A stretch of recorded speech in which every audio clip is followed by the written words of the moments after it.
Дагы бир лайфхак. Ассаламу алейкум. Багбандар көбүнчө мына ушул катаны көп кетиребиз. Тиккенде штампты 1 метрден кесип коебуз. 1 метрден кесилгенден кийин шак ушул жерден чыга баштайт бутактар.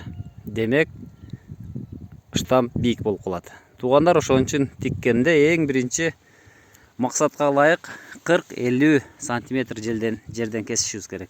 Биз азыр буларды 40 койдук, мынакей карчы. Анан астын сөзсүз түрдө мынтип тазалап коюш керек. Мындай бүчүрлөр 6 бүчүр же болбосо 5 бүчүр калса болот. Негизи 3 жетет. Зыян көрүп калса чыкпай калабы деген страховка менен ушундай бүчүрлөрдү коюп койсок болот.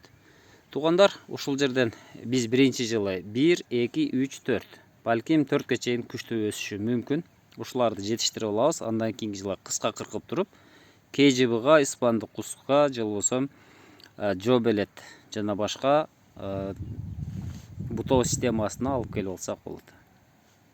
Сиздер менен Бага Сөр Кыргызстан каналы болду. Тиккенде сөзсүз кыска кыркуу керек.